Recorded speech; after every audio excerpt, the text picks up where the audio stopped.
스님 호흡 수행을 하다 보면 평소에 제가 자주 쓰던 마음이 호흡 수행에서도 똑같은 패턴으로 돌아가는 것을 관찰을 하게 됩니다. 제가 자주 관찰하는 패턴 중에 하나가 수행이 잘 될 때 호흡은 어떤 상태여야 된다라고 별 근거도 없이 제가 어떤 이상적인 호흡이 들고 나가는 느낌을 상정을 해놓고, 그리고 그 호흡을 고요하고 집중된 마음으로 보는 마음의 느낌은 어떤 느낌이다라고 저 혼자 또 근거도 없이 이상적인 어떤 상태를 상정을 해놓고, 호흡도 그렇게 되도록, 호흡을 보는 마음도 그렇게 되도록 끼워 맞추려고 하는 식의 압력을 가하는 식으로 호흡 수행을 하고 있는 걸 관찰을 많이 하게 됩니다. 그 마음이 사실 제가 평상시에도 수행자는 이래 해야 된다, 감각적 욕망을 일으키면 안 되고 화내면 안 된다, 그렇게 하는 게 맞는 이야기기는 한데, 그거를 현실적이지 않고 관념적인 상태에서 제가 나름 되게 수행을 잘하는 수행자는 이런 모습이겠지라고 상상을 해놓고, 거기에 제가 그런 모습이 되려고 열심히 기를 쓰고 노력을 하는 거를 제가 지금까지 수행이라고 살아온 경험들이 되게 많거든요.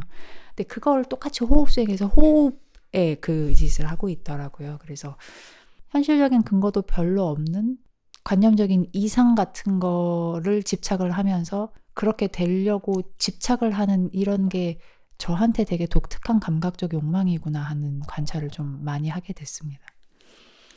예, 그 이제 보통 수행자들이 수행하면서 많이 저지르는 실수 중에 하나인데요.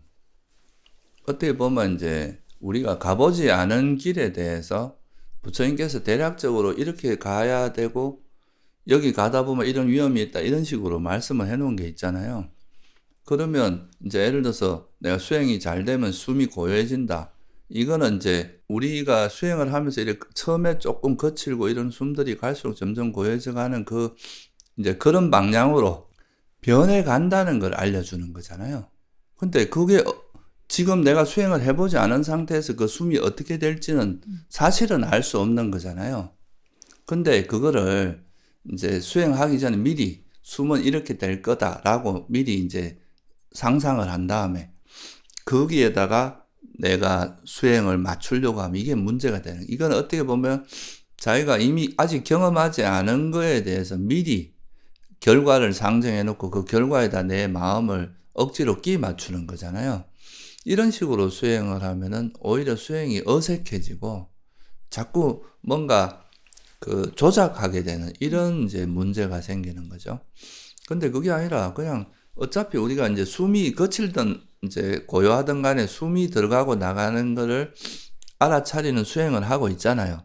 그러면 그 과정에서 그냥 숨을 알아차리려고 노력하다가 이 숨에 머물지 못하게 하고 마음을 자꾸 들뜨게 하고 이렇게 하는 그 장애를 알아차리고 놓는 식으로 이제 생각이 움직이는데, 이 생각은 다 장애가 기반이 돼 있거든, 대부분. 그러면 이걸 이제 내려놓는 방식으로 수행을 하다 보면 마음이 이렇게 가라앉으면서 숨이 자연스럽게 고요해지면서 경험되는 그 고요한 숨의 상태가 있을 거 아니에요.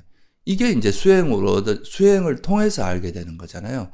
이거는 우리가 상상으로 고요하다고 생각하는 것과 달라요.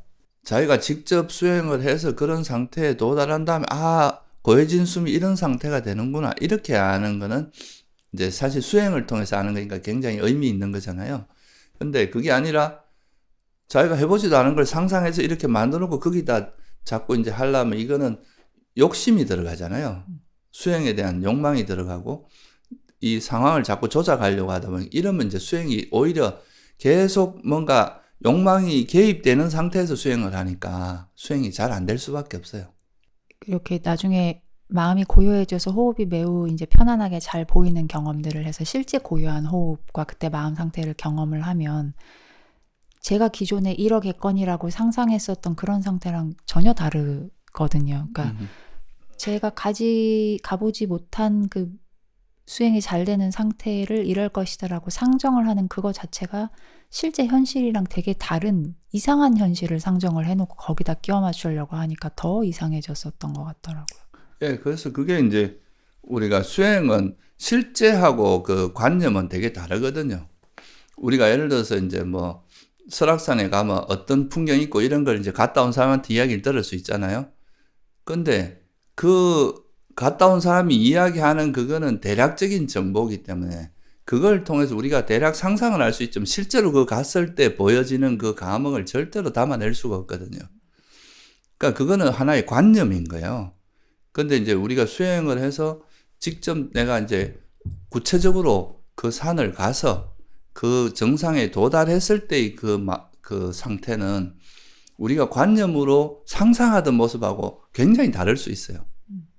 그래서 근데 우리는 이 관념으로 생각하는 여기에다 자기를 끼 맞추려고 하면은 이 실제 상황과는 상당히 거리가 그럴 수밖에 없잖아요. 그래서 수행은 그런 식으로 하는 것은 바람직하지 않습니다.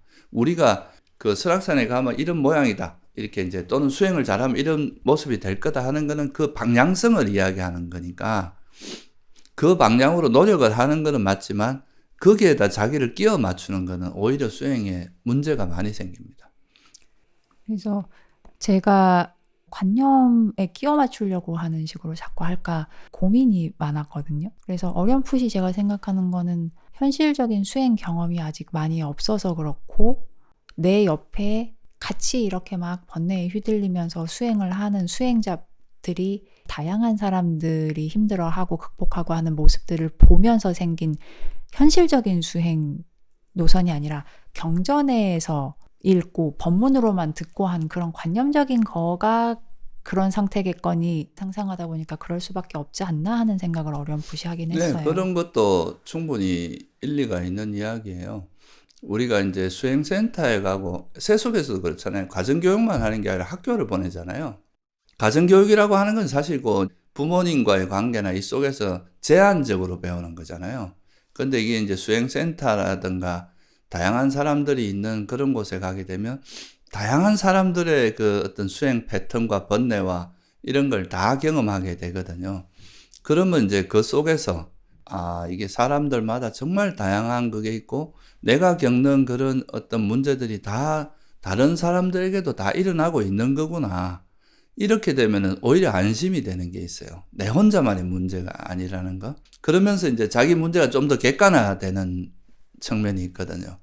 우리가 세속에서도 가정에서만 있는 거하고 학교에 가야 학교에 그 다양한 사람들, 그 친구들 속에서 이제 아주 제한적인 게 아니라 굉장히 많은 다양한 모습을 보면서 사람이 이래 성장하는 것도 있잖아요. 그런 것처럼 수행자들도 그렇습니다. 그래서 이래 이제 우리가 혼자 수행만 하는 것보다 이렇게 다양한 수행자들이 있는 이런 수행 그 공간에서 다양한 사람들의 어떤 번뇌도 같이 경험하고 이러면서 보다 보면 현실감이 생기는 거죠. 이제 관념이 아니라 실제 수행해 나갈 때는 우리가 실제로 수행하면서 겪는 그런 다양한 변수들 있잖아요. 그런 거를 많이 보게 되고 그런 경험들이 많이 쌓이면서 수행에 대해서 수행하다 보면 이런 문제는 되게 뭐 자연스럽게 일어나는 거고 이런 가다 보면 이런 또 어떤 함정도 있고 이런 거에 대한 노하우가 쌓이면서 이제 능숙한 수행자가 되는 거거든요. 근데 실제로 이런 이제 구체적으로 자기가 실천하면서 겪는 이런 걸 경험해보지 못한 사람은 계속 관념적인 이야기만 하게 돼요. 이게 이제 관념과 수행의 큰 차이입니다. 그래서 그렇게 현실 감각이 없이 관념적으로 수행을 했을 때 제가 경험을 했었던 큰 문제 중에 하나가 인내의 심이 너무 부족해지고 화가 많아졌었다는 거였거든요. 수행이 발전을 하면 도달한 목표는 거기지만 거기까지 가기 위해서는 이상적인 관념으로서야 되게 매끈하게 뭔가 갈 것 같지만 현실에서는 우당탕탕 막 실수도 하고 정말 큰 잘못도 하고 퇴보도 했다가 다시 좀 더 반성해 서서 나가고 막 이런 시행착오가 있을 수밖에 없지 않습니까? 근데 그게 당연히 현실적인 수행 과정은 그럴 수밖에 없다는 감각이 너무 없으니까 그렇게 하고 있는 저 자신에 대해서 너무 타박을 많이 하고 화를 많이 냈던 거예요. 그렇죠. 근데 이제 수행을 하면서 제가 이제 어떤 한 단계를 도달해 보면 여기까지 오려면 이렇게 시행착오를 거칠 수밖에 없는 거였구나. 이게 실제 현실적인 수행이구나. 내가 그때 생각했었던 건 그냥 이상적인 관념이었을 뿐이구나 라는 거를 상대 비교해서 알게 되다 보니까 그러면 지금 내가 가지고 있는 어떤 이상들도 걔도 사실은 현실이랑 다르겠거니라는 통찰이 좀 생기면서 그런 부분들이 좀 많이 사라졌어요. 그래서 우리가 보통 이제 수행을 가보지 않은 거에 대해서는 우리가 수행 경험이 많으면은 내가 지금 나한테 일어난 어떤 예를 들면 번뇌가 이건 좀 시간이 많이 걸리고 오래 뭐 좀 긴 호흡으로 봐야 될 거라든가 요거는 금방 노력하면 버릴 수 있는 이런 거에 대한 구분이 잘 안 돼요. 그래서 이건 굉장히 오랜 시간이 걸려야 해결될 문제인데 빨리 이제 경전을 보면 싹 없어지니까 이거 왜 안 없어지냐 하고 막 또 나는 부족한가 나는 왜 이래 못났지 하고 자기를 이제 이렇게 그 자학하는 이런 문제가 생길 수 있잖아요. 근데 이제 현실적으로 수행을 해보다 보면 우리가 그 이론적으로 생각하면 막 딱 떨어지죠. 요렇게 하면 요렇게 사라지고 이렇게 생각할 수 있는데 그게 아닌 경우는 이제 이게 상당히 문제를 일으킬 수 있습니다. 그래서 이 수행에 대한 경험이 있는 사람들은 이거를 이제 현실적으로 관념적으로 생각하는 게 아니라 현실적으로 해나가다 보면 아까 질문자가 이야기했듯이 뭐 사실 여러 가지 넘어지기도 하고 또 엎어지기도 하고 실수도 하면서 이래 가는 거지. 뭐 우리가 관념적으로 생각하시 하나도 실수 없이 그냥 그대로 갈 수 있는 게 전혀 아니거든요. 그러니까 또 가다 보면 좀 지체되기도 하고 좀 빨리 가기도 하고 이런 이제 변수들이 상당히 많은 거예요. 근데 이제 관념적으로 수행을 하는 사람들은 그런 걸 잘 모르니까 내가 이제 이런 문제가 생기면 경전에서 이렇게 하면 싹 없어진다 그러는데 막상 해보면 잘 안 없어지잖아요. 그러면 거기서 막 스트레스 받고 나는 왜 이러냐 이러고 이제 그런 문제들이 자기를 자학하거나 이런 문제들이 생기는 거죠. 그래서 흔히 여쭤보시는 게 반조했는데 번뇌 왜 안 버려지냐고. 그렇죠. 이제 반조한다는 거는 어찌 보면은 일종의 그런 거거든요. 병이 났는데 그 병이 났다는 걸 알았어요. 그러면 그 병의 원인을 진단을 해야 될 거 아니에요. 이 병이 어떤 조건에서 일어나는지 정확히 파악을 해야 될 거 아니에요. 그게 이제 일종의 반조인 거예요. 이 상황을 정확히 인지하는 거죠. 그럼 반조를 했으면 그 다음에 이제 처방전이 나올 거 아니에요. 그죠? 그럼 그 처방전에 따라 이제 노력을 하는 거를 꾸준히 해 나가야 이 반조가 완성이 되는 거죠. 그러니까 원인만 알았다고 자기가 약을 안 먹고 처방전을 따라 안 하는데 어떻게 그 번뇌가 버려집니까? 처방전 따라 약 한 번 싹 먹으면 싹 떨어지기를 바라는 거의 그런 어리석음인 거네요.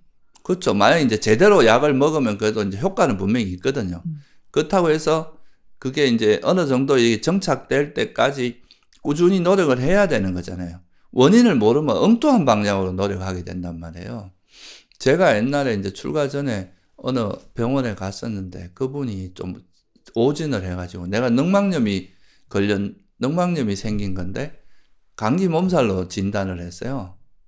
그러니까 나는 이제 약만 먹고 좀 쉬면 낫겠다 이렇게 한 거죠.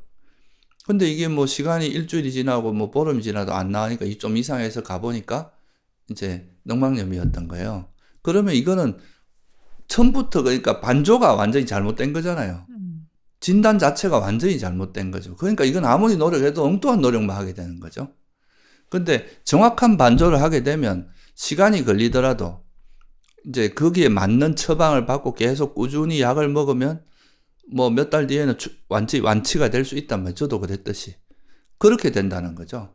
그러니까 반조라는 게 반조하면서 그 즉시 모든 번뇌가 소멸한다 이렇게 보는 게 아니라 이제 수행을 그 방향으로 정확하게 진단한 다음에 그 방향으로 노력하면 굉장히 효과적이고 정확하게 이제 그거를 내려놓을 수 있는 그 방향으로 노력을 한다 이런 의미가 더 강합니다. 그래서 이렇게 관념적으로 수행을 했을 때 제일 큰 문제를 일으키는 부분 중에 하나가 되게 고질적이고 본인한테 제일 큰 괴로움을 줘서 정말 없애고 싶은 그런 번뇌 있지 않습니까? 근데 이게 너무 고질적이고 힘이 너무 세니까 사실은 시간이 제일 많이 걸리잖아요.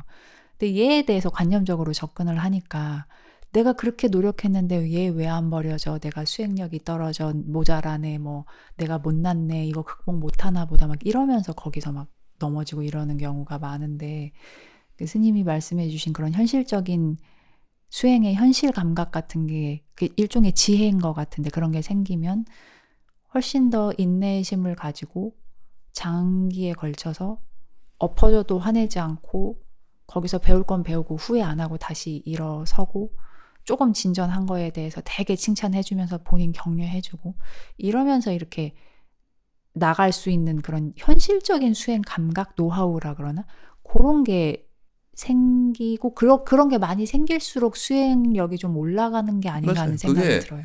결국은 이제 관념적인 거는 계속 이렇게 머리로 생각만 하고 있지 실천을 해본 게 아니잖아요.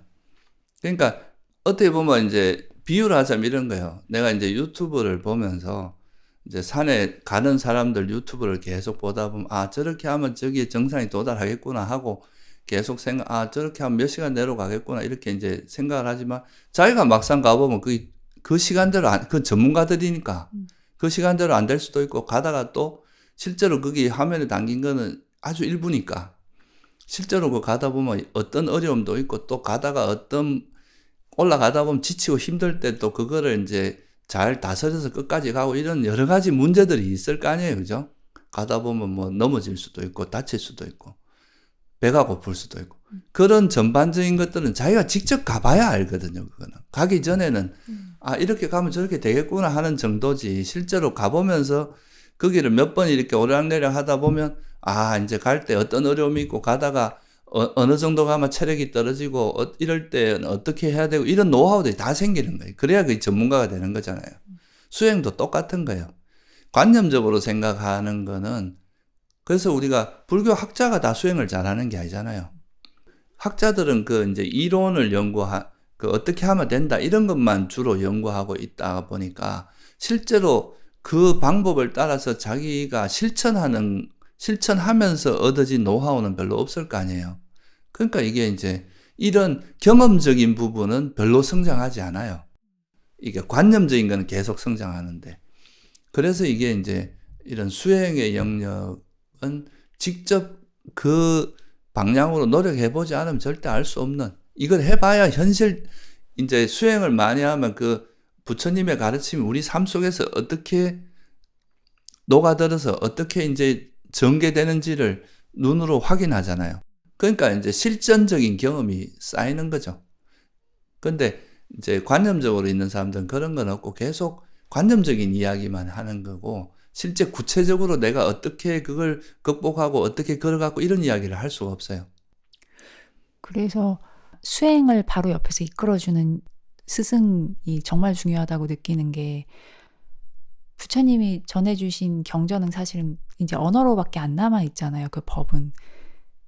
벌써 관념화가 어느 정도 된 거라서 그거를 나보다 조금 더 앞서서 그거를 체화를 하고 그 실전 지식을 갖춘 분이 옆에서 코칭을 해주느냐 안 해주느냐에 따라서 그 수행의 길의 난이도가 정말 많이 달라지겠구나 싶더라고요. 그거는 진짜 그래요.